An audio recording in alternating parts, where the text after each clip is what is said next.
부동산 시장 침체 여파가 제2금융권을 뒤흔들고 있습니다. 업계마다 부실 자산 비중이 차츰 높아지는 걸 보며 금융시장도 긴장하고 있죠. 은행이 보수적으로 접근하는 사이 부동산 PF 시장의 새로운 주인공으로 떠올랐던 제2금융권이 뒤늦게 고지서를 받은 것으로 풀이됩니다. 간단하게 무슨 상황인지 알아보겠습니다. 구독과 좋아요, 알림 설정부터 부탁드립니다.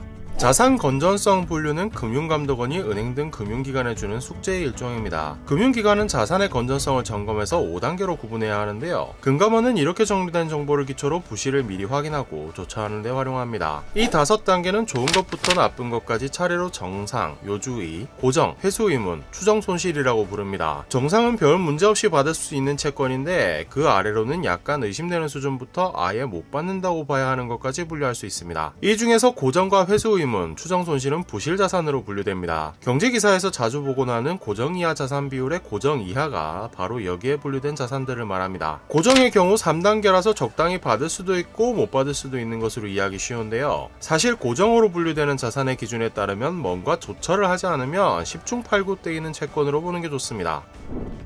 지금 고정 이하 자산 비율이 가장 문제시되는 건 증권업계입니다. 금융감독원에 따르면 지난해 말 기준 국내 48개 증권사가 보유한 고정 이하 자산 잔액은 총 2조 6,724억 원을 돌파했습니다. 2019년 말에는 1조 2천억 원 수준이었으니까 딱 3년 만에 2배 이상으로 늘어난 겁니다. 증권사들이 공격적인 확장을 하면서 매출 규모를 키운 결과라고 치부하기도 어렵습니다. 같은 기간 전체 자산은 119조 원에서 140조 원으로 채 20%도 늘지 않았거든요. 전체 파이의 증가보다 부실 자산의 증가가 더 빨랐다고 볼 수 있습니다. 원인으로는 역시 부동산 PF가 지목되고 있습니다. 금감원이 국민의힘 윤창현 의원실에 제공한 자료에 따르면 증권사가 보유한 부동산 PF 고정이하 여신 잔액은 지난해 말 6,638억 원으로 1년 전에 비해 2배 이상 늘었습니다. 고정이하 여신 비율도 5.5%에서 14.8%로 늘었죠. 개별 증권사 중에서는 중소형 증권사의 위험도가 높은 편입니다. 다올투자증권은 2021년 말 기준 0.67%였던 고정이하 자산 비율이 1년 뒤에 7.3%로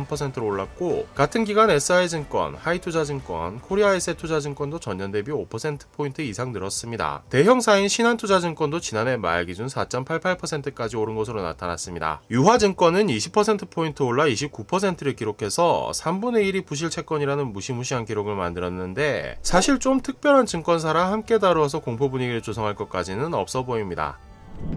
저축은행도 안심할 수는 없습니다. 2011년에 쓰라린 교훈 덕분에 각종 지표가 아직 양호하게 관리되고 있어 위험 수위는 아니라고 합니다만 조금씩 악화하는 경향을 보이고 있습니다. 고정 이하 여신 비율은 끓는 물처럼 서서히 오르고 있습니다. 금감원 자료에 따르면 2022년 말에 전년보다 고정 이하 여신 비율이 상승한 저축은행은 총 57곳으로 나타났습니다. 열의 7은 여신 건전성이 악화한 겁니다. S&T 저축은행이 15.71%로 전년 대비 5.98%포인트 늘었고, HB저축은행, 영진저축은행, OSB저축은행, 라온저축은행, BNK저축은행도 2%포인트 이상의 상승률을 기록했습니다. 상승률과는 또 별개로 대원상호저축은행, 대하상호저축은행, 조흥저축은행 등 높은 부실자산 비율을 보이는 은행들도 나타났습니다. 빌려준 돈을 위험 정도에 따라 다시 계산한 위험가중자산 규모도 늘고 있습니다. 2021년 말 기준 101조 원 수준이던 위험가중자산은 1년 사이 17조 원 가까이 늘었습니다. SBI저축은행에서 2조 8천억 원, 한국투자저축은행에서 2조 1천억 원, OK저축은행에서 1조 3천억 원이 늘었고, 이외에도 위험 가중자산이 1천억 원 이상 늘어난 저축은행은 28곳입니다. 위험 가중자산은 BIS 자기자본 비율이라는 국제기준 은행 건전성 지표 계산에 활용됩니다. 저축은행의 경우 금융당국은 5%를 지도 기준으로 보고 있어 아직 위험한 단계는 아닙니다만, 79개 은행 중에 35개 은행의 지표가 2022년 말에 전년 대비 악화했다는 점을 고려하며 면밀히 상황을 주시할 필요가 있어 보입니다.